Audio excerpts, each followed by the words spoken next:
Let's see if we can get some follow through around the opening bell. There is the opening bell. Switch at the board and get to the bond market. Your yield looks like this on a 10-year. It comes in a full 6 basis points after having a little look at 3% for the first time since 2018. Right now 292.05. Euro dollar clinging to a 105 handle over the last few days. Doing the same again today briefly and then breaking out. Euro dollar showing some strength on the euro side of things by 0.5%. 105.62. Crude down $1.44, down 1.4%. Now 1.3 to 103.73. About 23 seconds into this, the S&P 500 higher by 0.1%. Breaking it down with some movers is Candy Lyons. Well, John, let's begin with BP because you're seeing a nice lift to those ADRs in the U.S. trade at the opening bell, up about 5.5%, following on the gains we're seeing in the London session. Yes, the company taking a $25.5 billion charge related to its exit from Russia, the write-down of its Rosneft assets. But the good news coming in the form of a, quote, exceptional quarter for its oil and gas trading business and a $2.5 billion boost to its buyback. Meanwhile, AGCO, the agriculture equipment maker, is up about 2.3% after raising its full-year forecast. Interestingly, the company talking about the supply chain issues it's still facing, compounded by the war in Ukraine, but saying it's substantially increasing prices to offset some of those higher input costs. Meanwhile, Estee Lauder partially blaming the war in Ukraine for its cut to its full-year guidance, also citing China and the lockdowns and store closures there, plus the impact it's had on supply chains. That stock down more than 12%. One analyst over at Bernstein calling the outlook catastrophic. Finally, also an outlook cut over at Rockwell Automation, cut its view by 23% at the midpoint. Saw up to 10.61 a share. Now that range is down to 8.20 a share at the high end. The company saying it's seeing strong demand, but supply chain issues are impeding its ability to actually fill orders. That stock down more than 9% at the opening bell, John. Kelly, thank you. Estee Lauder just basically blaming everything under the sun. They said they attributed this to the outlook over store closures, supply chain disruptions in China, higher cost disruptions in Europe due to Russia's invasion of Ukraine, and on and on and on, and that stock is getting absolutely battered. More broadly on Wall Street, it's JP Morgan versus Morgan Stanley on the south side. You've noticed this. Mike Wilson comes out with a no. A few hours later, Marko Kolanovic comes out with a no. This is the last 24 hours. Morgan Stanley saying, quote, "We suggested the bear market was entering the phase when virtually nothing would work, even defensives. The market is currently so oversold. Any good news could lead to a vicious bear market rally, but we want to make it clear this bear market is far from complete." The team at JP Morgan disagreeing, as you'd anticipate, saying there's too much negativity in equity markets and credit, writing the following: "We feel that a pro-risk stance is reinforced by the past week's hints of more infrastructure stimulus and regulatory easing in China and the positive news from the Q1 reporting season." Taylor Riggs is up to speed. Good morning, Taylor. You know, John, I guess they say a good bull-bear debate is what makes markets, keeps us all in healthy public discourse about the future direction of these markets.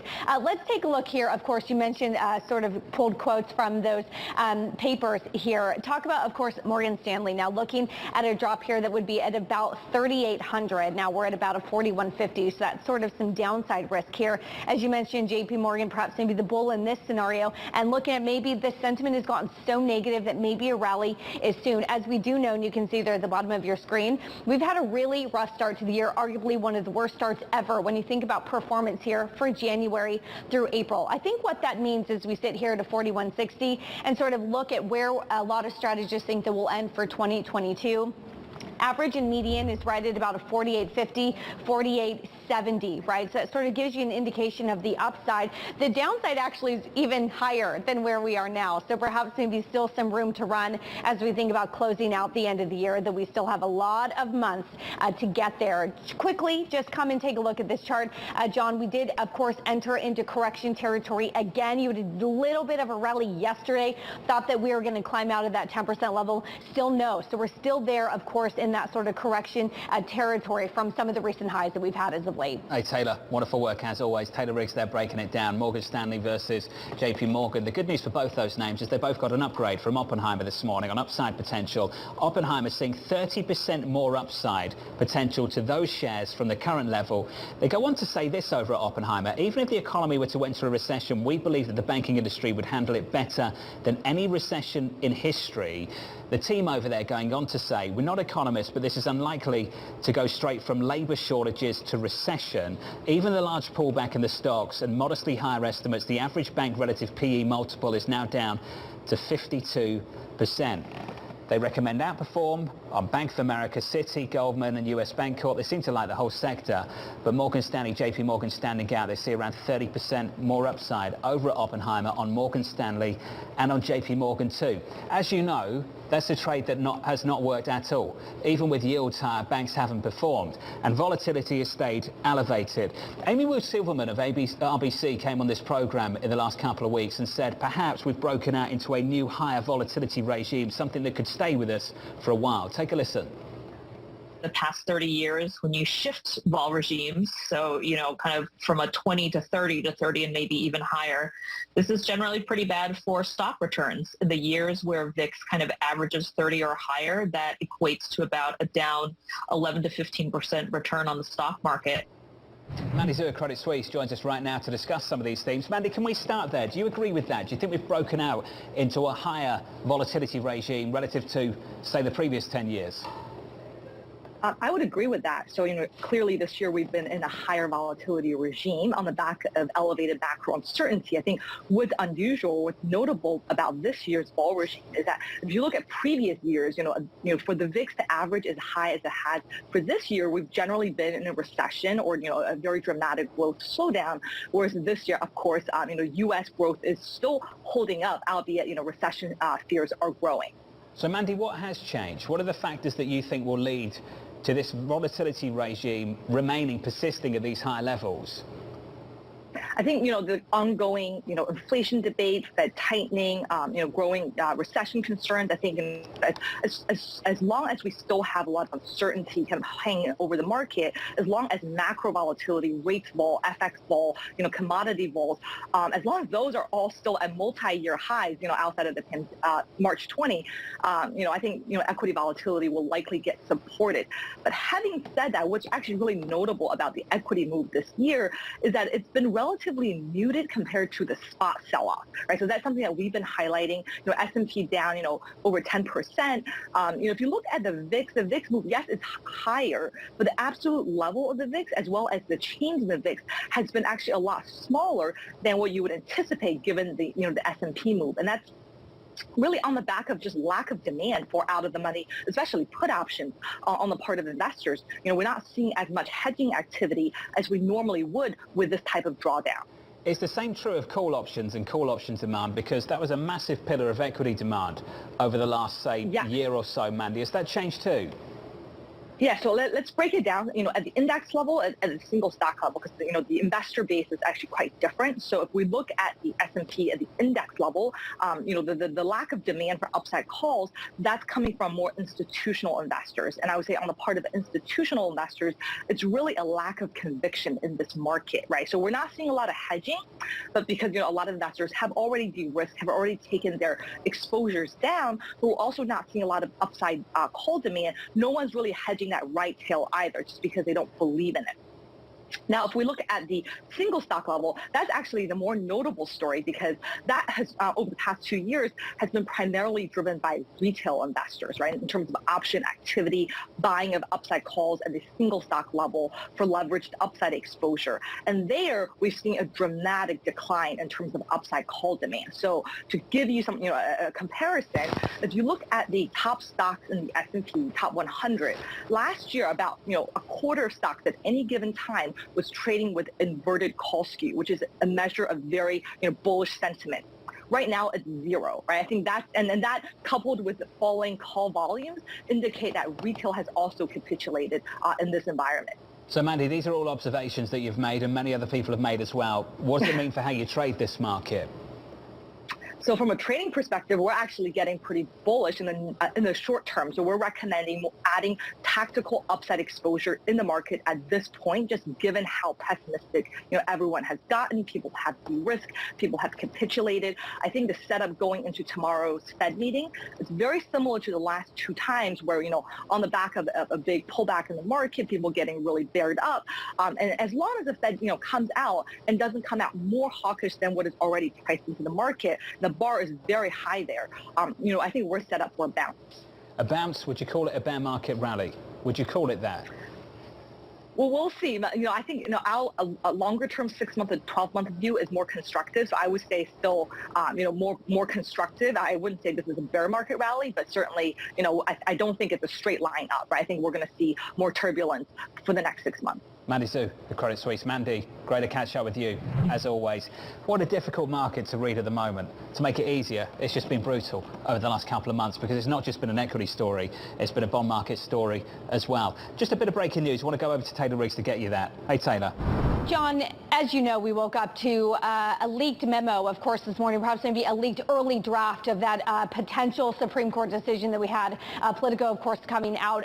We are getting a statement here from President Joe Biden about sort of the hearings that we're undergoing when it relates to Roe versus Wade, and of course, sort of the big debate up here for issue around abortion. Biden, of course, coming out releasing sort of a 3-point statement here in sort of reaction to at least a leaked report that we hear for now is an early draft of that, but really coming out and saying that basic fairness demands that Roe versus Wade, of course, not be overturned, and is saying that, of course, now we have to go back over to voters in November to uphold some of those rights. If indeed what we are hearing from that is that it goes sort of from the federal law back down to the states to individually decide sort of the future of this. So again, comments here from Biden about early reports and an early draft of that ruling. Taylor, appreciate the update. Thank you. Coming up, the US trade chief considering relief from US tariffs on China.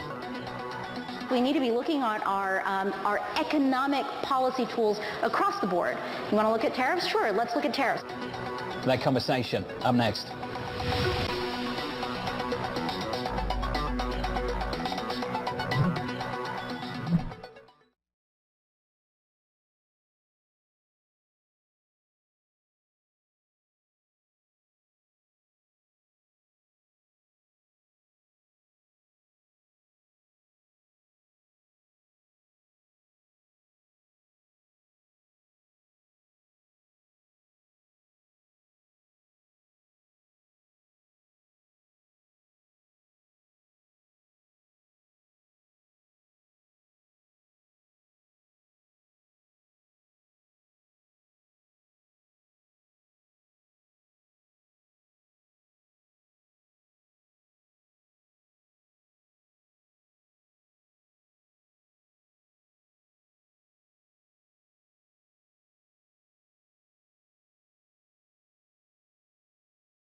we need to be looking at our economic policy tools across the board.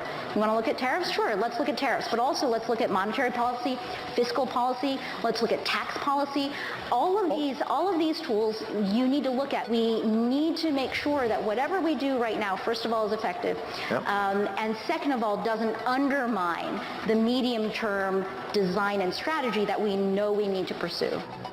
The US signalling some relief from China tariffs, that it could be on the table to fight inflation. This as fresh regulatory pressures continue weighing on Chinese tech stocks, and maybe China has to back away from that. Bloomberg's Ed Ludlow joins us now for more on the West Coast. Morning, Ed. Yeah, good morning, John. It's the latest evidence of how anxious investors are about the Chinese technology sector and how present the risk is for further regulatory clampdowns by policymakers in that country. Here's what happened on Tuesday. You go to the Hong Kong Open and a local news report that curbs have been placed on an individual with the last name Ma. We saw a drop of as much as 9% in Alibaba's Hong Kong listed shares. Then we later got clarification that the Ma who had been curbed had a last name with 3 Chinese characters. Jack Ma, the co-founder of Alibaba, has a last name with 2 Chinese characters. So all told, that stock closed down 1.8% in the Hong Kong session. But we saw volatility and wild swings in the Hang Seng index, for example. The fluctuations kind of stand in contrast, right, to what we saw just a week ago. Throughout last week, the Hang Seng making big gains, US listed shares of Chinese companies making big gains because policymakers were communicating that we would see this regulatory ease that JP Morgan's talking about, that there would be support for the technology sector and the platform economy. But the anxiety does still seem to be there. Just looking on my Bloomberg, John, we're down by a few tenths of a percent, both on the NASDAQ Golden Dragon China Index and Alibaba's US listed shares. But just a few minutes ago, we were up more than 1%. So we're already seeing volatility in this session. If we do get regulatory easing, of course, then there's the issues around supply chain and the COVID action we're seeing in mainland China, which is a further headwind, a further risk. Also important to note, John, that it's a holiday in mainland China, so those markets are closed. Ed, one company that you don't cover so much, Estee Lauder, is down about 5%, bouncing off the lows. But once again, another company blaming supply chain disruptions in China. Throw the kitchen sink. And a lot of other things too. Rosenblatt cutting Apple's price target today on China risk. They said the following, Ed. Earnings were tempered by expectations of larger supply disruptions in the June quarter. We don't know when China ceases to be a COVID risk for Apple. Ed, how much of this are you hearing for this company? Both, and it hits 2 facets to it. The supply chain for Apple is key in China, right? A lot of components are made there, assembly is done there. But also, they've for a long time relied on a resilient Chinese middle class. You know, you think about earlier in the year, one of the biggest surprise stories for Apple was the success of expensive Mac computers. There was a lot of evidence that they were attracting first-time buyers from mainland China who had never bought the MacBook product before, and that their own in-house semiconductor, their own chip, was part of that driver. So if they're having supply chain disruption, that's a hit to both the top and bottom line. But there's also concern about the resiliency of an economy that's really helped to grow Apple both on the top and bottom line in recent quarters throughout that pandemic period. Ed, thank you, buddy. As always, getting up early on the West Coast for us. Ed Ludlow there on the latest with Apple and beyond. Apple down about 0.4% in early trading, about 30 minutes in or so, 20 minutes in.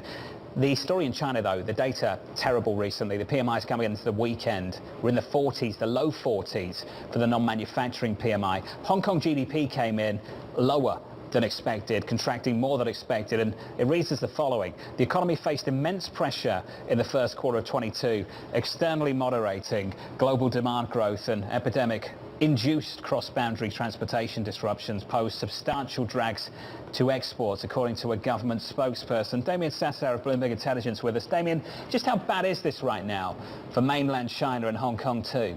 Well, I mean, look, let's just talk about the numbers, right? We saw a 4% GDP hit to Hong Kong in the first quarter. The market was expecting down 1.3%, so that's a pretty big miss. All of it due to the lack of consumption, right? I mean, we knew retail sales was weak. Retail sales was down 14.6% year over year in February. We have have another retail sales print in Hong Kong hitting on Thursday. It's not going to be much better, Jonathan. Exports are the story here, though. Exports are down, 9% year over year in March. China, which is obviously a huge export partner for Hong Kong, down 13.6% year over year. And if you expect, quarantine-free travel cross-border between Hong Kong and the mainland to improve at any point this year, good luck. You might be waiting for Godot, because that's exactly what's going to need to happen in order to hit that sort of 1.5% to 2% GDP target positive for the full year 2022. Good luck getting there. You've got a few things on your radar. This, and then of course Russia. And Russia's a full-time job in and of itself. Some of that debt, Damien, I've never seen volatility like it in the Russian debt market. What is happening? Are they going to default? Are they not defaulting? What is the issue at play here? Well, look, all we can really do is hang our hat on the fact that the credit default swap market, I have never seen anything like the 360-degree move we've just seen. We had CDS spreads in the tens of thousands, and now they're back down to 3,700. What that means, just in terms of the probability of default, Jonathan, is that the market was pricing in Russia default at almost 99 to 100% for this year. It's now down to below 50%. Like within a snap of a finger. So that's a huge, huge turnaround. If you look at the bonds that basically Russia's paying off here, they were trading at 25 cents on the dollar just a few days ago. Now they're trading close to par. So these moves are massive. And look, the question begets, how much longer can Putin and Russia go down this path? How willing are they going to be going forward with all the pressure from the West? Your guess is as good as mine, but I don't think they have the stamina that much forward. What do you think dollar ruble's doing down in the 60s? Yeah. Does it have any business down in the 60s at 67? Great question. I was actually just having a conversation with this. That dollar ruble print that we're seeing is implied by the euro and the yuan crosses, basically, because those are the only ones that are trading. Dollar ruble does not trade. That dollar ruble print is basically for domestics, and they can't really move their money into and out of ruble to dollar. So really what you're talking about here is there is liquidity, there is movement going on in yuan ruble, in euro ruble, obviously due to the energy prices, and that's kind of filtering through into dollar ruble, driving it below 70. So yeah, look, if for all intents and purposes, so long as, people are importing Russian crude and Russian gas, it looks like the dollar ruble cross is going to continue to appreciate here. Just bear in mind, March 7th, the high of the year, on a closing basis, the high of the year was close to 139. So we've basically cut things in half on that currency pair. Damien, I just had a final question for you, because we've talked about this over the last couple of months. Typically you think about ability to pay, willingness to pay. We were trying to identify the problem with Russia, and it would just come down to whether they could actually physically get the money, whether it's about the logistics of paying. Have we established whether they still have the ability to pay? Well, that's a great question. Look, for me, this is what it comes down to, right? Citigroup, who is the payment bank here, Bank of New York Mellon, who basically the correspondent bank, they approved the monies that they should be paid out, but Citi still needs to get the authorization from the regulators, from OFAC, in order to make payments to creditors. Now, we hear that money is already happening, that it's already finding its way into client accounts, but, every single time Russia's going to have to go through this mess, this morass, in order to pay its creditors. At some point, the rubber's going to meet the road, in my opinion, and I just don't think Putin has the willingness, considering the fact that half of their reserves are now frozen offshore, and they have to prove that the monies are coming from non-blocked, non-sanctioned accounts, and to, kind of validate that on the part of Citigroup, it becomes an immense issue. And so, your guess is as good as mine, but I don't believe it's going to be an easy slog going forward. Damien Sasser of Bloomberg Intelligence, brilliant, one of the best. We appreciate your time, sir, as always. Thank you, buddy. Dollar ruble, seeing some ruble strength again. 67 handle on dollar ruble. If I'd said to you at the start of March 7th, when we were staring down 140, that we'd get down to 67 a couple of months later, I don't think you'd believe me. Up next, your trading diary. The Fed tomorrow, payrolls Friday, a lot still to come this week. This is Bloomberg.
26 minutes into the session, doing okay on the S&P, basically unchanged.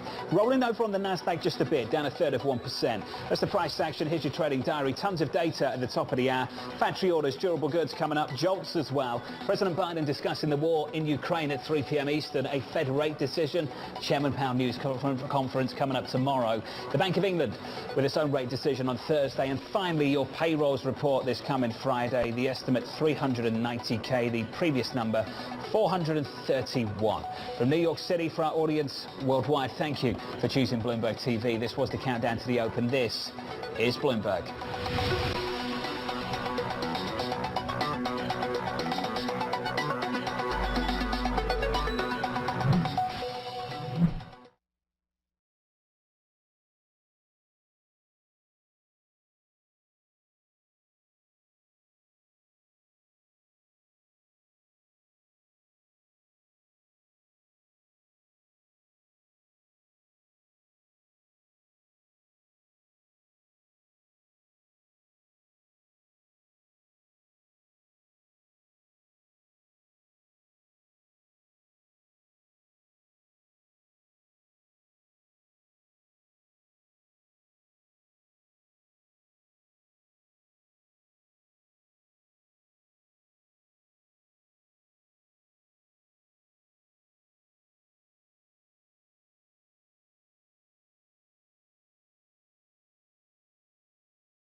From the financial centers of the world, this is Bloomberg Markets with Alex Steele and Guy Johnson.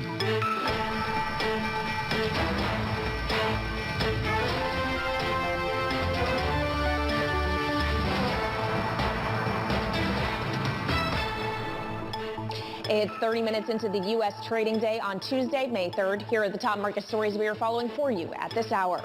3, 2, 1. The global bond sell-off drives the 10-year Treasury above 3%, the 10-year gilt above 2%, and the 10-year Bund above 1% for the first time since 2015 before reversing. Investors are bracing for a 50 basis point hike from the Fed tomorrow.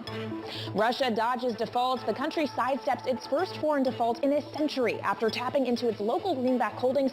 Payments on $2 bonds are trickling through to investors one day ahead of the grace period expiration. And SCOTUS shock. Politico reports the Supreme Court will overturn the landmark Roe v. Wade ruling, which gave women the constitutional right to abortion, according to an initial draft majority opinion. President Biden reacts and says he will work to codify Roe into law. From New York, I'm Kaylee Lyons with Guy Johnson in London. Alex Steele is off today. Welcome to Bloomberg Markets. Guy, it is a Tuesday before the Fed Wednesday, and what we saw in the bond market this morning is quickly reversing. Absolutely. Bonds catching a bid. The data, though, may be about to reverse that. If I had a desert island data point, it would be the JOLTS number, because it's a kind of forward-looking indicator as to what is happening in the labour market. And the data we're seeing at the moment looks a little stronger than maybe we all anticipated. There was an expectation that this super high number would start to roll off. In fact, the prior number has been revised higher, and this number comes through massively higher than anticipated. 11,549,000. The prior number 11,266,000. The market was looking for 11,200,000. And as I say, the prior number, Kaylee, has been revised higher. That does not speak to a softening labour market. Is that the green light for the Fed to be more aggressive? I know we're only talking about 50 tomorrow, but maybe 75 the next time round. And it's not a given that we're only talking about 50, right? You've had Jim Bullard of the St. Louis Fed floating the idea of a 75 basis point hike. And I've spoken to economists this week who said when you're thinking about where risks are skewed to the up or downside, it's way more likely that the Fed would move 75 basis points than they would move only 25. So yes, the market's priced for 50, Guy, but that doesn't mean that there still isn't some room for hawkish surprises. Can I just say the other data points as well are significantly stronger. Factory orders through at 2.2, the prior negative 0.5. That's been revised positive as well. The survey number on that factory number, 1.2. So all of this data is significantly stronger than anticipated, which I think takes us on, Kaylee, very nicely to our question of the day. Now, Kaylee may do this a little bit better than I'm doing it. Basically, it's 4% next for the US 10-year, or are we going to go to 2%? The way we put it a little bit earlier on in our meeting is 1%, 2%, 3%, 4, or 1%, 2%, 3% more. Michael McKee, Bloomberg's international economics and policy correspondent, joining us, as is Ira Jersey, our chief US rate strategist for Bloomberg Intelligence. Mike, first of all, just give me your take on the data. This looks like a pretty strong set of numbers. It's a strong set of numbers. The problem with JOLTS is it is 2 months old, so we don't exactly know where we are right now. But as long as the numbers hold up, the Fed is going to feel encouraged that it can raise rates without really hurting the economy. If there are that many job openings, then people can get jobs. If they lose their jobs, and the unemployment rate shouldn't rise very much as they continue to raise rates. That's at least the bet they're likely to make. Okay, Ira, so then let's talk about how this translates through to the bond market. If essentially the data is giving the Fed clearance to be really aggressive, is 3% where we stop on the 10-year, or where do we go next?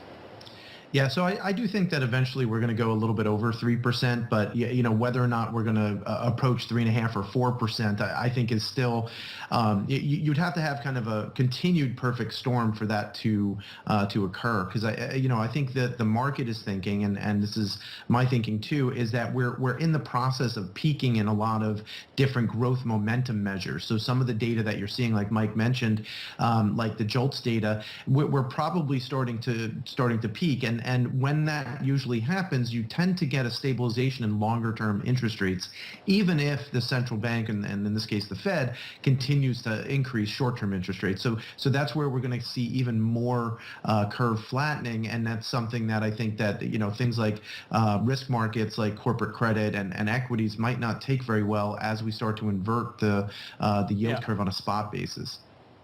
Ira, the market feels like it thinks that it's got a pretty good handle on the Fed right now. We're going to get 50, then we're going to get 50, then we might get another 50. All of that's priced. I throw in the RBA, which is a significant central bank, and surprised significantly overnight by being much more hawkish than anticipated. How big a risk is there that the market is still underpricing the Fed? So I think it's possible that it's not so much whether or not we're underpricing the Fed in totality, because we're pricing between 3.25% and 3.5% terminal rate in 2023. I think it's the path and how you get there. So you guys were talking about the possibility of a 75 basis point interest rate hike. I don't think that's in the cards for tomorrow, although it certainly is not a 0% probability, but it's still pretty low. But in June, if we see a lot more data in the intermeeting period between the May and the June meetings, then 75 in June is certainly not out of the question. And the market even now thinks that there's about a 1 in 3 chance that the Fed could go 75 at that meeting. So it's the path that's kind of, I think, going to matter from here for market volatility for the moment. All right, Michael, to Ira's point, it's not just about, what size of hikes we're seeing. It's where they ultimately get to. And the question is, are they going to go above neutral and get restrictive, or is neutral just where they want to be? Jerome Powell, when he speaks tomorrow, isn't just speaking for himself. He's speaking for the FOMC. Is there real consensus on the committee around that idea? There's a basic consensus that they have to get to neutral and maybe a little bit above it, but we don't know what neutral is the problem. Right. The Fed in the past has described it as 2 to 2.5%, but now the people who have led the way in pushing the Fed to go more, like Jim Bullard of St. Louis, Chris Waller on the Board of Governors, have suggested that we may be looking at a neutral rate of 3 to 3.5% or even higher, because the economy has changed. So that's the question, and that, I think, is going to be the driving question for Jay Powell tomorrow as people try to figure out how much the Fed is going to move at each meeting. Right now, the base case is going to be 50, and the markets are probably going to be adjusting up and down over that limit between there and 75 as they try to figure out not only what the Fed is going to do, but then what the subsequent data tell them. Ira, Ken Griffin was talking about where inflation needs to get to for the Fed to relax. He was talking about it yesterday. He talks about it being kind of close to or around 4%. The Fed can kind of start to ease off a little bit and calm down a little bit if we get to 4%. What is the market pricing in terms of expectations for inflation later on this year? There are some data points that might point to the idea that actually inflation inflation comes off mechanically, but then starts to re-accelerate again. What is the market thinking about when it comes to inflation, and what does it look like towards the end of this year? Yeah, so the implied forward rates for CPI are for a little over 4% at the end of this year, and then going down toward 3.5 or 3% at the end of 2023.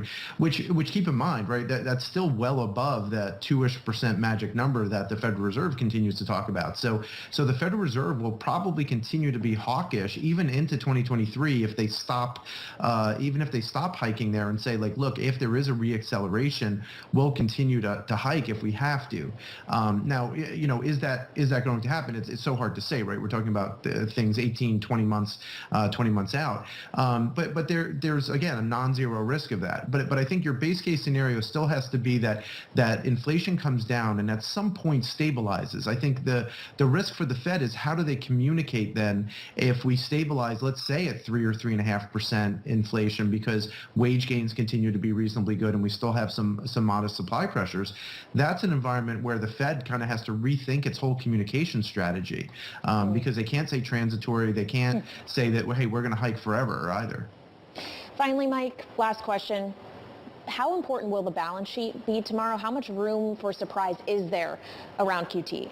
Well, there's not very much room in terms of the details or even of the start date. It's expected to be in June. What we don't know is the impact it's going to have on the markets. It's the only second time we've reduced a balance sheet, and we saw they got to the point where they had reduced it too far. Reserves weren't high enough, and we saw the markets start to back up on the short end.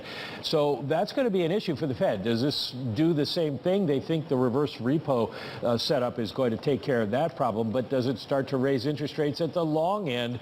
There are forecasts it would be the same as a 25 basis point hike, or it could be as much as a 150 basis point hike. So tomorrow it doesn't matter as much, but it is going to be an issue going forward as people watch what happens in the markets in reaction to the balance sheet falling. All right, Bloomberg's Michael McKee as well as Ira Jersey of Bloomberg Intelligence. Thank you both so much, as always, for joining us. Now coming up, bulls versus bears. Markets are facing a perfect storm of negative pressures. We'll speak with Morgan Stanley Private Wealth's Caterina Simonetti about that next. This is Bloomberg.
How high will the Fed go? I have everything on the table right now. 25 or 50 basis points? If we think it's appropriate. It could be 25, it could be 50, it could be 75, it could be 1. We'll tell you what you need to know. It becomes a question of how fast and how far do they go with rates? Does he choose to de-emphasize parts of this forecast? I'm blown away by the conversations we're going to have. We're going to discuss all of this coming up. Bloomberg Surveillance, the Fed decides. Wednesday on Bloomberg. The fastest way to stay one step ahead.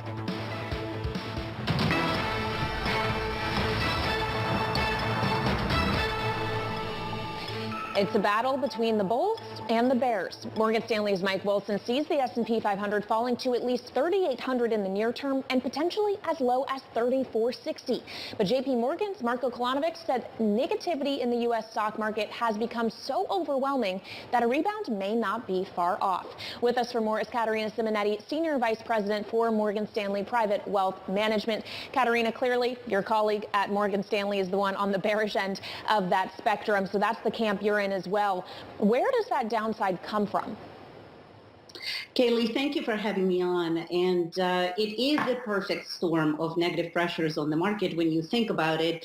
We have inflation, which is at the 40-year high and is crippling the profitability of the companies. We have Federal Reserve, which is aggressively raising rates, which is a solid strategy, but is perceived as negative by the market. And we have the geopolitical risk by the situation in Ukraine, which adds a huge element of uncertainty. And with all of this, we're finding ourselves smack in the middle of the bear market.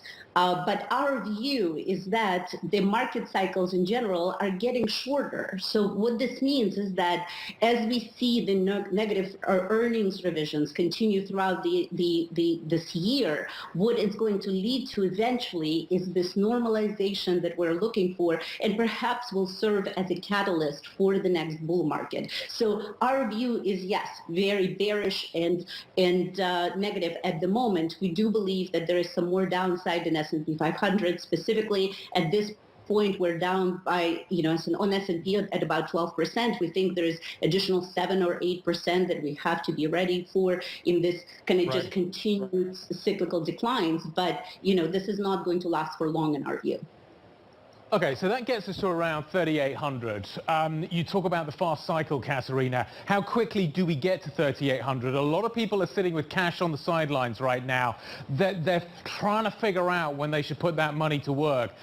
Is another 7% downside from here a good point to put that money to work? Do you think the pendulum could swing even further than that? Mike, for instance, does. Where should I put capital I've got dry at the moment, ready to deploy, back to work? Well, Guy, as you know, the timing is so difficult to predict. Again, we don't expect the cycle to be really long, but there is another side to this equation. We have inflation at 8.4%. So when you think about the cash that investors are sitting on the sidelines and the negative effect that this inflation of 8.4 is having on the purchasing power of this cash, we're not doing ourselves any favor by sitting in cash. So we have to find alternatives. And I know that seemingly it is so scary to buy into this market, but it might be the best course of action, especially in the sectors that pay higher dividends. Katerina, I understand the argument about sitting in cash and the fact that inflation is going to erode that. But do I want my money to be further eroded by stock market declines? You're talking about the market going down from here. Why isn't cash a better alternative than being in a falling market? Well, Guy, because the timing is so difficult to predict, one of the best strategies here to deal with these bear markets is dollar cost averaging. Because again, in the long run, any type of investment here, especially in the sectors that pay higher level of dividends, would be a good move. The difficult part, it is when do we make that investment? And the best course of action is not to make an entire move all at the same time and invest all of our cash, but maybe do it gradually over time. Because we think that we are in this bear market environment, which is going to continue, and eventually we will get to these deeper, down levels of S&P 500. Okay. And for the long run, it will present a great opportunity. So Katerina, if you want to be invested, cash is not the place to be. Where are the safe spots to put your money? Because the 60-40 portfolio was toast in April. Kaylee, it's a big challenge because it's not very often that we see both stocks and bonds being down at the same time. But it also gives us the opportunity to pick up some really high quality investments at the prices that are generally below the average and at valuations that look significantly more attractive than where we saw them, even last year. And when we look at the market and at the opportunities, at this point, we believe that this is a stock picker's market where individual positions are much better positioned than broad market indexes. The specific sectors that we like are healthcare, and within healthcare, large pharmaceutical companies, health insurance companies, are positioned very well in this post-COVID environment. Real estate, REITs specifically, are historically viewed as a very effective inflation hedge. Utilities, and any type of high-quality dividend-paying place would work really well, because we have to look at this market and we have to look at the investment portfolios through the prism of income production, through the prism of dividends, and what can we generate in income to get us through this very volatile, very nerve-wracking, environment in the market. And what we caution investor against is trading into the fears, because when market is this volatile, we tend to make mistakes. Katerina, once the market has bottomed, does it come straight back up again? Does it stay down there? I'm wondering what you think the second leg of this is going to look like. We're going down pretty fast. Is it going to be a V-shaped recovery? What kind of a recovery should we expect in these equity markets? Guy, the real question here is, are we going to have an economic recession, which at this point is very hard to be seen? And in our view, we're looking at the next year, and we think it seems unlikely. We actually think that we are not going to have an economic recession, in which case we will start seeing the beginning of the bull market, perhaps even towards the end of this year. But there is a possibility of recession because we're dealing with supply chain interruptions. We're dealing with all of these uncertainties that are on the table right right now. And if the possibility of the recession will become more prominent than where it is right now, there is a possibility that, the bull market and the beginning of it will be somewhat delayed. But we believe it's coming. It's on the horizon. Caterina, it's always a great pleasure to catch up with you. Thank you very much indeed. Caterina Simonetti, Senior Vice President and Private Wealth Advisor for Morgan Stanley Private Wealth. This is Bloomberg.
So Russia's dollar payments on two bonds are trickling through now to investors. Moscow dipped into its local holdings of US currency and sidestepped its first foreign default in a century. Let's get more now with Damian Sasser, Chief Emerging Market Credit Strategist at Bloomberg.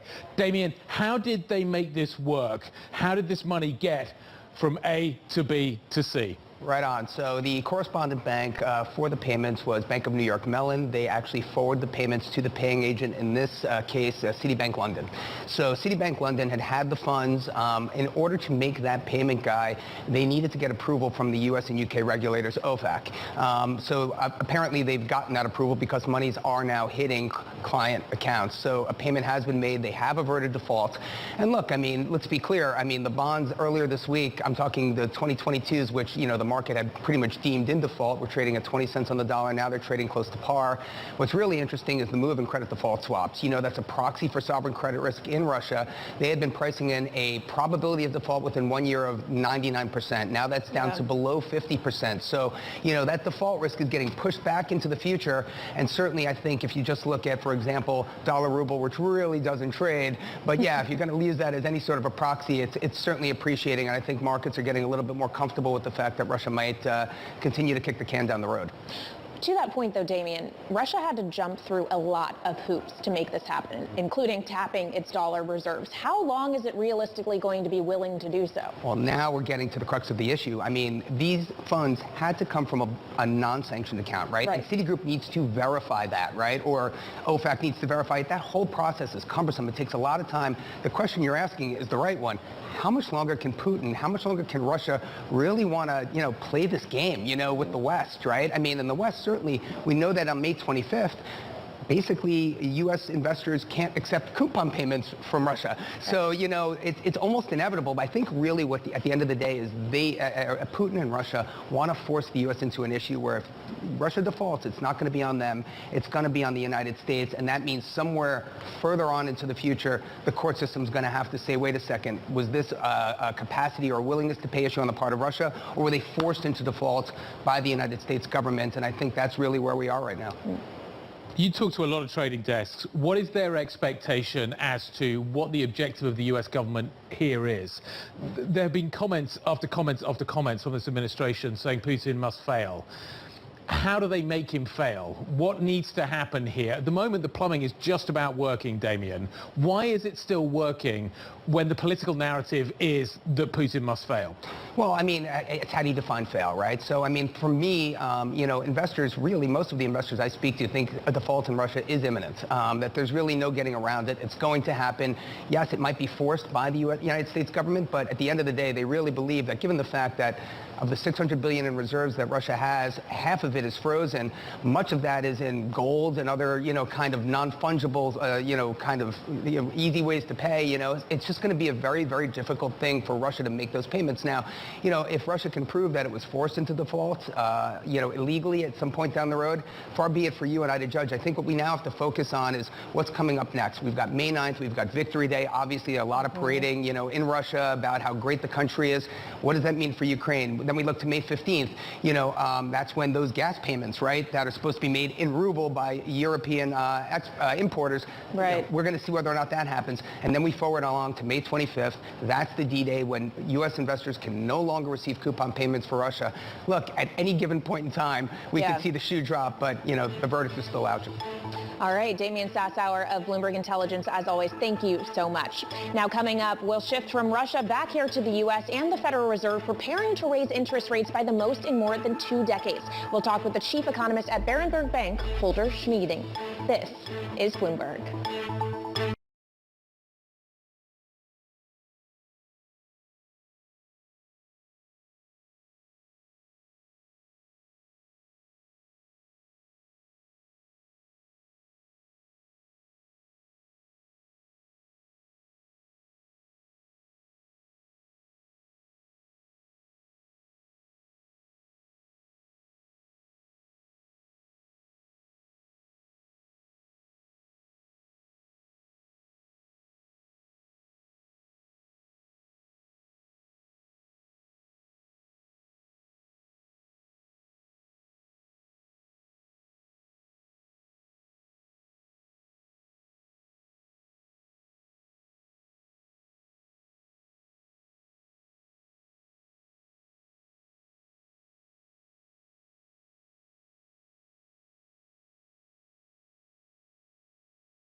This is Bloomberg.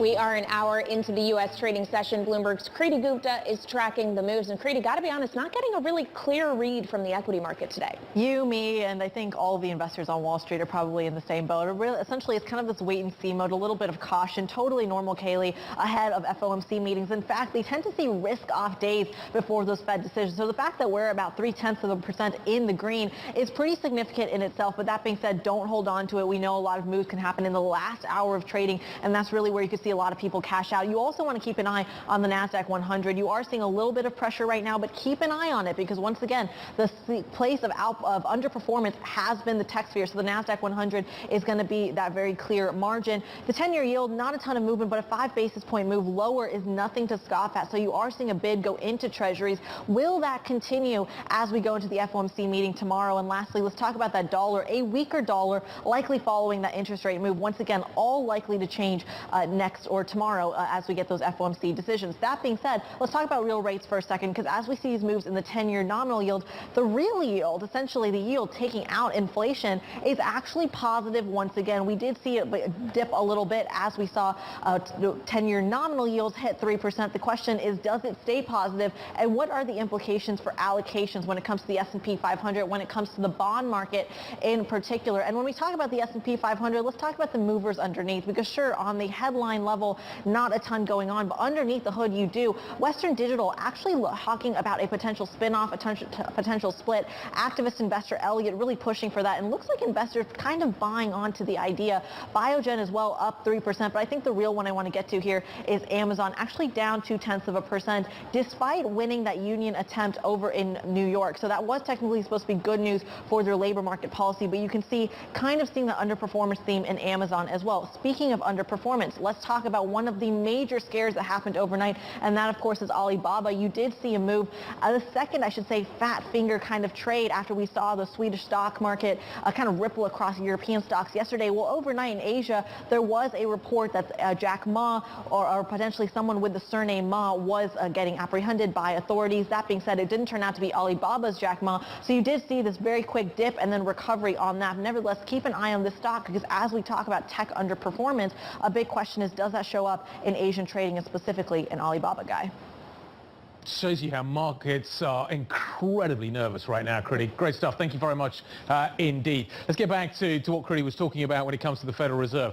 Policymakers beginning their two-day meeting in Washington. That happens today. We get the result, obviously, tomorrow. When they finish tomorrow, the central bank is expected to hike rates by the most since 2000, i.e. 50 basis points. But the market expects 50 basis points. If we get 50 basis points, is that dovish from a market point of view? Some people are beginning to talk about the possibility of 75. Not this time, maybe next time. Joining us now to discuss is the chief economist at Berenberg Bank, Holger Schmieding. Holger, if we get 50 tomorrow, oddly, is that dovish? It may be slightly dovish, but I think it's so much expected that that in itself should not be a major market reaction. The market will listen very closely to anything that could give a pointer to what the Fed does in June and what it may be doing thereafter, which of course in these uncertain times we may not get all that much clear guidance, but that's what the market will look out for, any guidance on what happens next. Well, and in terms of the guidance looking out forward to where they should end the year, for example, Holger, there seems to be consensus that they at least need to get to neutral, maybe slightly above it. Where is your sense of where that is and how far above it they may need to go? Well, neutral is a very elusive concept. I would say that something close to 3% is probably neutral. But whether the Fed really should get there this year will depend a bit on circumstances. And it's quite possible that the Fed should eventually go above that. We are looking for 3.75 by the end of next year and 2.5 as the upper end of the Fed's target range for the end of this year, and that 3.75 for the end of next year would probably count as somewhat above neutral. Holger, does the Fed need to retake the narrative back from the markets? At the moment, it seems to be chasing the markets. We talked about 25. The market had already priced in 25. We talked about 50. The market was already there. We're starting to talk about 75. Well, the market's already starting to price that in for the next meeting after this one. Is the Fed still chasing the market? And how does it get in front of the market? Well, to some extent, you could say the Fed is not unhappy and should not be unhappy if its decisions are no longer a surprise because they have been flagged in advance. But you are absolutely right. The Fed is probably paying a bit too much attention to markets. The Fed should communicate more clearly. First, that it is behind the curve. You could say that they should sort of admit they made a mistake last year by not starting the stimulus unwind much earlier, and they should give us a clearer indication what their objectives are, and especially how far they expect to go. We have the dot plots, but a lot that comes from the Fed is a bit back and forth, to and fro. It would indeed be good if the Fed were to be a bit more clear.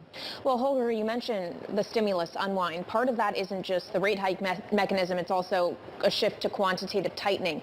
What are you expecting to hear around the balance sheet tomorrow? And I asked this question earlier, how much room for surprise really is there within that? Once again, I think that what the Fed is likely to do tomorrow has been flagged very well in advance. From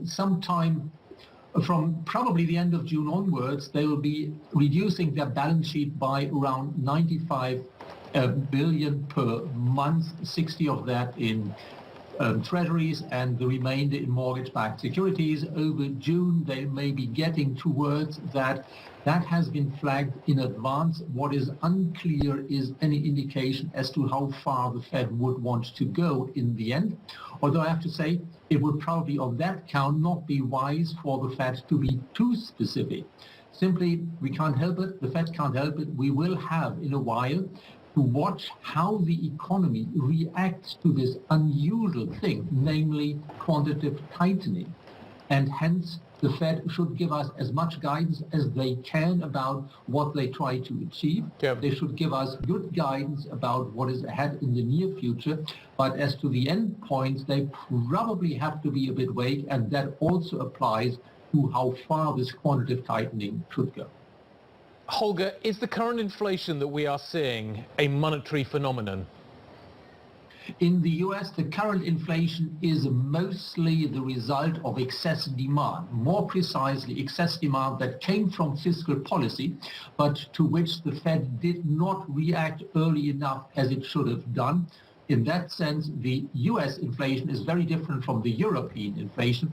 In the European side, we only have so far inflation that is imported via energy prices, via food prices, whereas in the US we have mostly domestically generated inflation coming from excess demand from the government, from consumers, and from a Fed that did not go against it early enough. Well, excessive demand that is colliding with unavailable supply, given the supply chain challenges that are out there, in particular in places like Asia. So Holger, I'm wondering how you look at China. We obviously saw really bad data coming out overnight when it came to both manufacturing and services over the weekend. Is China a bigger risk to the U.S. economy from a growth standpoint or inflationary standpoint at this point, given how it feeds into those supply chain issues? It's difficult to entangle that, whether it's growth or inflation. If there are supply shortages coming out of China, it of course means that our consumers have to pay more for the things that come from China and that less of that is available. So it goes a bit into both, but probably on balance a bit more into prices, especially in the US, than it does into growth in the US. Holger, you spoke a moment ago about imported inflation. Let's talk about the value of currencies and whether or not they're starting to become a problem. I say there, whether or not the value of the dollar is starting to become a problem for the global economy. And if the Fed goes 50-50, 50-50, or maybe even 75, are we going to see that problem being exacerbated? When does the dollar become a global problem? There is no clear answer to when it does become a global problem because it differs a lot by region. You could say in Japan, okay, we've already seen raised eyebrows to the weak yen, but for Japan with its usually extremely low inflation, that is not much of a problem. In Europe, it is not a significant problem that the dollar is a bit stronger, the euro is a bit weaker. That does not add very much to Eurozone inflation, maybe 0.1, maybe 0.2 percentage points. But for some emerging markets, this could be a significant problem. The rule remains if you have borrowed too much in US dollars and don't have enough export earnings in US dollars, then what we are seeing in the stronger dollar and in the Fed rate hikes is potentially a significant problem for not the global economy, but for some parts of the global economy, especially in emerging markets. All right, Holger Schmieding, Berenberg chief economist, thank you so much for joining us. Now, coming up, protests outside the Supreme Court are following a report that it's on the verge of overturning the constitutional right to an abortion. We'll discuss how that decision could reshape the midterm elections picture with Terry Haynes, Pangea Policy founder. This is Bloomberg.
Keeping you up to date with news from around the world, here's the first word. I'm Ritika Gupta. Pope Francis is pushing for a meeting with Russian President Vladimir Putin in Moscow to try to broker an end to the war. The Pope tells an Italian newspaper he has not received a reply. The Pope says, quote, I fear that Putin cannot have and does not want to have this meeting right now. He added that he is not currently planning to visit Kyiv. President Biden's top trade negotiator signaled that relief from U.S. tariffs on China could be one way to confront inflation. U.S. Trade Representative Catherine Tai said the tariffs should be examined as part of a look at broader economic policy. As soon as this weekend, Tai's office may begin a review of the first group of tariffs on more than $300 billion in Chinese imports. And Beijing is going to extreme lengths to avoid the coronavirus woes suffered by Beijing. China's capital has ordered repeat testing of most residents, halted dining in at restaurants and barred access to public places without a negative result. Authorities are trying to avoid the lockdowns that have led to chaos in Shanghai. Global News 24 hours a day on air and on Bloomberg Quick Take, powered by more than 2,700 journalists and analysts in more than 120 countries. I'm Ritika Gupta. This is Bloomberg. Kaylee. Ritika, thank you. There is a report that the U.S. Supreme Court is on the verge of overturning Roe versus Wade, the ruling that legalized abortion. That prompted protesters to turn out at the court Monday night. Politico says it obtained a draft majority opinion from Justice Samuel Alito. Here with the latest outside the High Court is Anne Marie Horder, Bloomberg Washington correspondent. So Anne Marie, there's really two issues here. One, the indication that the decision would be that Roe v. Wade would be overturned. The other is the fact that this draft was leaked in the first place. We're hearing from Senate Minority Leader Mitch McConnell right now, who said justices must be able to deliberate with privacy, that the court leak was intended to sway an outcome. What is the feeling in Washington right now? Yeah, really two big shocks there. One on the fact that you have this draft, which seems unprecedented from the Supreme Court. I mean, this is very much an institution in the United States that vies on that secrecy and making sure they can do their work before a decision is unveiled. So that's one part of it. The second is, of course, the fact that this has just galvanized many in the Democratic Party and on the left. There are protesters behind me outside the Supreme Court. They were there from 9 a.m. this morning. They were there last night when this story leaked from Politico. And then this morning we did hear from the President of the United States, and the other big issue, Kaylee and guys, of course, what does this mean for November and the midterm elections? The President is talking about the fact that this is a basic fundamental right. It's been the law of the land since 1973, and he says if it is overturned, then it's up to elected officials and individuals in America, voters, to go out and vote for those elected officials in November. Now, we've seen this be such a big issue, both on the right and left, and likely this is going to drive a lot of those political campaign dollars for the Democratic Party. When you thought inflation was going to be the biggest issue this November, abortion potentially can eclipse that. Anne-Marie, do we know who leaked it and why they leaked it? We don't know. We don't know who leaked it. I did see an interview this morning with a reporter from Politico talking about the fact that he does believe that this is authentic. He did make the point that it is a fluid document. This is from February, and obviously this was circulating among the justices, and they were all adding in opinions. So we don't know if also the document has changed since February. We are now in May. We don't know who the leaker is, but again, definitely that part of the story as well is incredibly unprecedented. Bloomberg's Anne Marie Horder outside the Supreme Court. Thank you very much indeed. Let's, as Anne Marie says, explore how this debate could reshape the US midterm elections coming towards the end of this year. We're joined now by Terry Haynes, Pangea Policy Founder. Terry, your first thoughts when you saw this story, what impact could it have? Well, my first thought is it was appalling, and it is appalling. It's an attack on the Supreme Court itself as an institution. Anne Marie did a fine job of covering the rest of it, so I won't belabor that. But you know, any person interested in making sure that the institutions in this country are as strong as possible should be appalled by this. It is unprecedented, and it's wrong, and it ought to be, and I hope it'll be prosecuted, frankly. Beyond that, you have a situation, and Anne Marie mentioned this also, where it's a a 3-month-old draft opinion. It strikes me as a very purist sort of opinion. You don't know anything about the Supreme Court's deliberations. You don't know any more about them now than you did before. Mm-hmm. Did Alito do this himself? Did the Chief Justice ask him to put up a kind of a purist position of getting rid of Roe? If so, did he ask other justices to do the same on their views? Trying to figure out how to knit the court together somehow on a view. Yeah. We don't know any of that, and we won't know it. Finally, I think the political impact is very simply this. There are lots of folks who are dedicated to trying to make the most political impact out of this as possible, both on the right and the left. But I would caution that you have two things going on. One of which is that if you feel really, really strongly about this issue, if it's one of your top issues, you'd likely have picked a team already. You're either Team Red or Team Blue already. Okay. That said, there's 1 out of 6 undecideds according to most polls, and you're likely to see, that maybe sway people a little bit. But will this remake the midterms? I doubt that very much right now. Okay, but Terry, what you're describing is an America in which there are two teams. There's one on the left and one on the right, and pretty polarized in either direction. Is this midterm election and the presidential election for 2024, for that matter, going to be much more about culture wars than policy? Is that the indication here? I think it's, to some extent, it's always about culture wars. Those are important things. They affect how people think about what goes on in Washington and who they elect.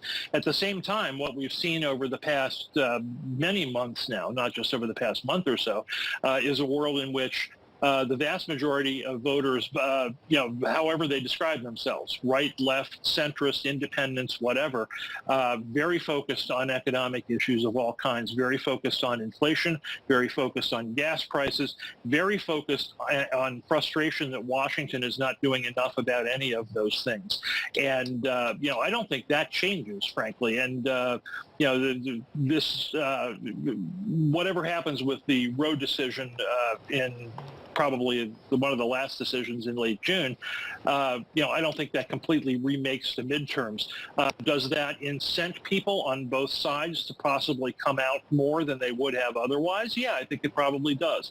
But I would be very, very careful about deciding that it's going to have an impact one way or the other, not least because, Democrats who, Team Blue is strongest on the coast, and they're the vast majority of voters, frankly, already have public officials that believe as they do on maintaining Roe and maintaining the right conferred there.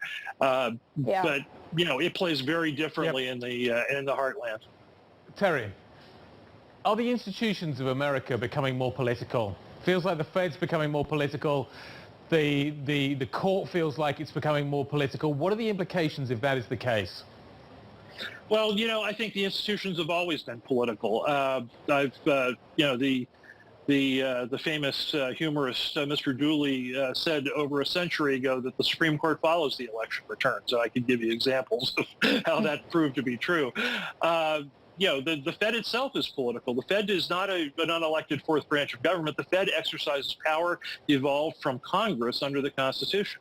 And one reason for the muddled Fed response right now is very underappreciated in the markets, which is that the majority of Fed governors, aren't confirmed or reconfirmed. These people have to proceed very cautiously on a lot of this stuff. And I've been saying that for months, and they'll have to continue to do so. Do I find that the institutions the political institutions in this country, the governing institutions, are more under attack? Yeah, I do. This is an attack on the Supreme Court.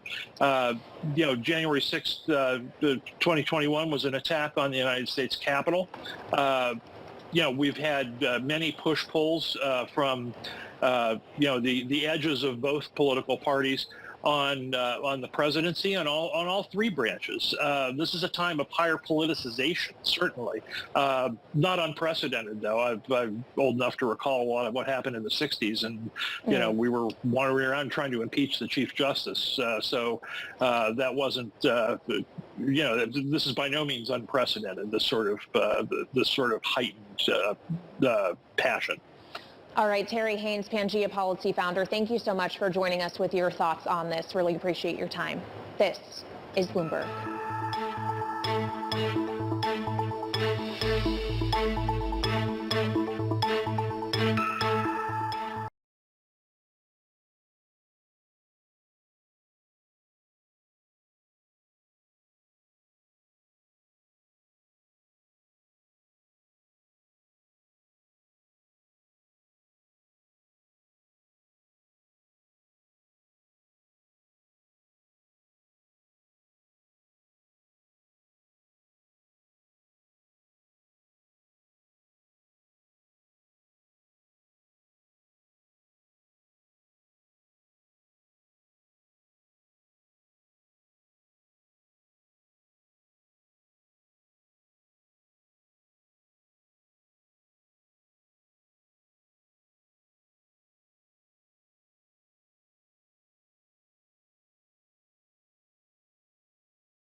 So let's take a look at where European markets are as we head in towards the end of trading this Tuesday.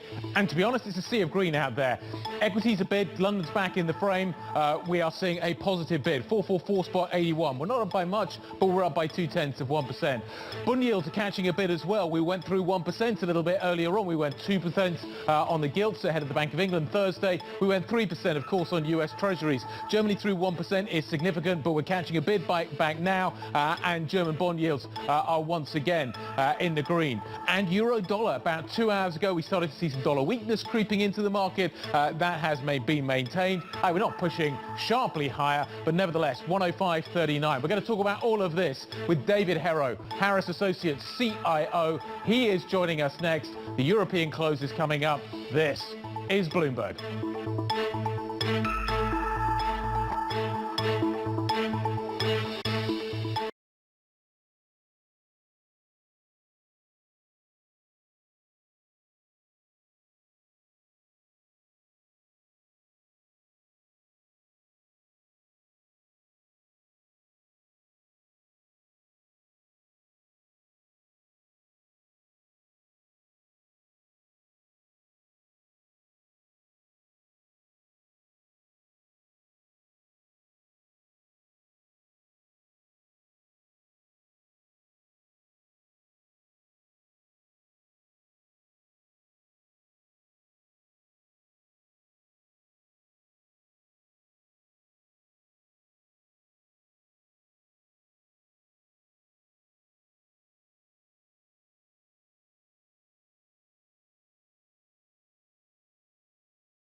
About that all day yesterday. Tuesday, the 3rd of May. Europe is a sea of green. Stocks are up, bonds are up, even the euro's catching a bid. The countdown to the close starts right now. The countdown is on in Europe.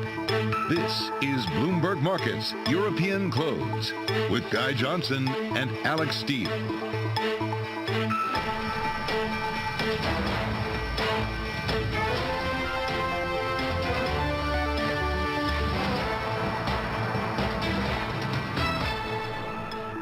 "30 minutes to the close this Tuesday. Let's talk about the price action. As I say, European stocks are up. London is playing a little bit of catch-up today, but still flatlining. The Stock 600 is up by 0.3%, 445. At one point today, we had the US 10-year at 3%, the UK gilt at 2%, and the German Bund at 1%. Since then, we have seen bond markets catching a bid. We're below that 1% now, as you can see. And as I say, even the euro's catching a bid today, 105.39. We're up by around 0.3%. Maybe a bit of pre-Fed meeting jitters creeping into these markets, Kaylee. Yeah, well, you're definitely seeing that reflected here in the U.S., Guy. We are expecting the Fed to hike 50 basis points tomorrow, Wednesday, but the market looking like it doesn't really know what to do ahead of that. You've seen some fluctuations within the equity market. Right now, the S&P 500 is up about 0.2%. And in the bond market, we had a break of 3% on the 10-year yield for the first time since 2018. And since then, we've seen a big bid coming back into treasuries. We're down 6 basis points on the 10-year now. Just shy of 292 is where we trade at the moment. And of course, we're not just paying attention to the nominal yield, but the real yield as well, in positive territory, though less so than it was, say, 24 hours ago. We're down near about 10 basis points on the day.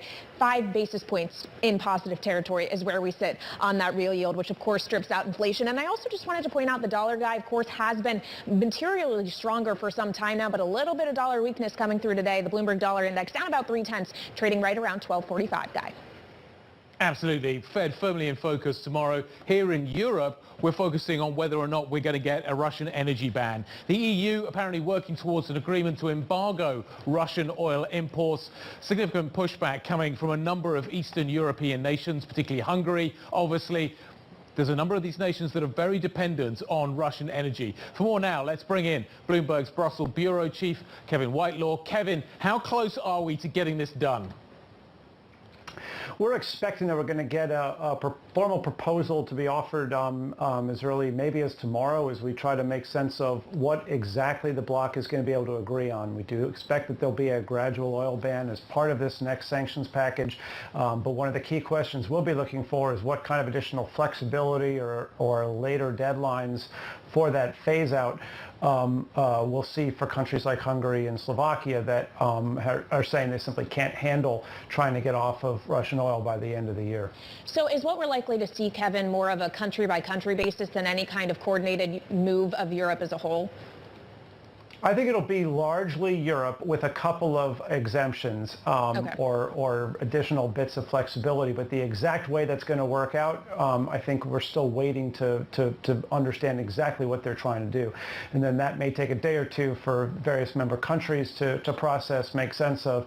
They do need unanimity on it. And so they need to balance both the countries that have reservations about the ban, as well as those that are demanding that the bloc go even further and just go ahead and ban Russian gas, something that a number of European countries are super not prepared for. Yeah, it was interesting to hear Mario Draghi in the Parliament today talking about the idea that maybe we need to start rethinking the idea of foreign policy and unanimity, maybe pushing forward to changing that. Feels like a long way away. Kevin, let's just talk about the calculation around the economic impact of all of this. Do we have an idea of what economic impact banning Russian oil will have on Europe? I mean, everyone understands that it's going to be a hit, and obviously that's going to come both in the price and it's going to come in potential shortages. I think the calculation is that for the most part, a Russian oil ban will be painful, but will be manageable. I think it's a gas cutoff that is the sort of economic and political shock that has European capitals much more concerned. We're watching that play out a lot over some of the current cutoffs, and as Europe tries to grapple with this demand from the Russians to pay for their gas in rubles. All right, Bloomberg's Kevin Whitelaw on this pretty complicated and still evolving story. Thank you so much. Meanwhile, Ukraine's war is, of course, having an impact. And that's something that the CFO of BNP Paribas is watching. We spoke to him earlier on the back of their earnings. What we see is that the situation on the eastern borders of Europe, we believe that it might lead to some slowing down in the economy, which is temporary, so which we should pick up again. Therefore, that should be similar in the markets. Joining us now is David Harrow, the Chief Investment Officer for International Equities at Harris Associates. David has managed its flagship $23 billion Oakmark International Fund since 1992. David, thank you so much for being with us. Talking of the war and its economic implications for Europe, where do you put the odds of a recession on the continent this year? I still think a recession in Europe is relatively low because you have this cross current of the negative, of course, of the war situation, but you also have the positive, the reopening of the global economy in fits and starts, of course, but certainly in Europe in particular. And this will provide some backdrop and some support given what's happening with the war. Keep in mind that the consumer spending is a major determinant of economic growth. The global consumer, the European consumer, the American consumer are very strong, high employment, high savings, and lots of pent-up demand. So I believe that this will be able to keep the West, Europe, the United States, out of recession. David, if we get a gas embargo, does all of that get thrown out of the window? Is that then a stagflationary environment? And if so, how would you invest around that? Yeah, a gas embargo is very different, of course, than an oil embargo because oil is much more transportable, fungible. Russia provides just 7 or 8, 9% of the global traded oil. But gas is different, of course, because it has to come via pipelines. And Europe has made itself dependent in many instances, 30, 40, 50% on Russian gas. And that will not be that any disruption will not be able to be corrected easily in the short term. In the medium and long term, you could find alternative supply, but in the short term, so what you have to watch are those industrial businesses which are dependent on gas. And every country is a little different, every business is a little different, so you literally have to look at it company by company by company, and then make adjustments where warranted. Well, if you're the ECB, though, David, you have to look at Europe as a whole. And while you do have these kind of growth slowdown fears on the one side, you have inflation on the other exacerbated by these energy issues. What is your assumption about what the ECB is likely to do this year? Because that's going to feed right through to a thesis around European banks. Yeah, well, monetary policy has been, as you know, lower for longer. It's been relaxed since the global financial crisis. And I think this paradigm is coming to an end no matter what happens with the war situation or what happens with energy prices. I mean, the fact is that you have too much money chasing too few goods. And now that you have a European financial system that is fully capitalized, keep in mind that post the global financial crisis, the capital on banks' balance sheets was less than 1/2, probably 1/3 where it is today. Over the last 10 years, these banks and financial institutions have rebuilt their capital. So now the money that is earned in the course of business can be used to grow their business and to reward owners. So this is a hugely different paradigm that we're facing the next 10 years versus what we had the last 10 years.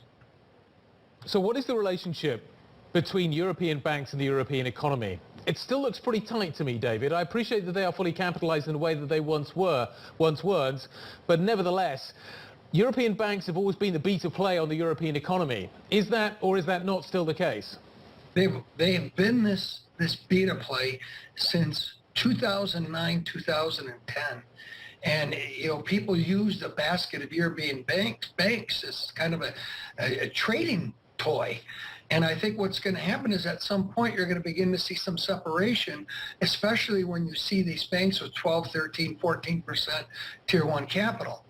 You are going to have, yes, as a result of some of this economic uncertainty, you might have some elevation of deteriorating credit quality, but it's still at a very, very low level. And in the meantime, the higher interest rate should provide plenty of additional earnings and income to make up for the additional deterioration in credit conditions. All right, David, that's European banks as a whole. Let's talk about one in particular that has had quite a rough go of it for the last several years. That would be Credit Suisse. How long is it going to take to fix the bank? And is Thomas Gottstein still the right man for the job? Yeah, well, clearly, this is a company that has needed a reformation that it's currently undergoing, meaning they've had a collection of managers that were not up to the job. And starting with the old chairman, who presided over a lot of the issues that we have seen today. Now, he left a year ago, but what we've seen in the last 12 to 18 months is a complete change in terms of the key managers, certain board members, the change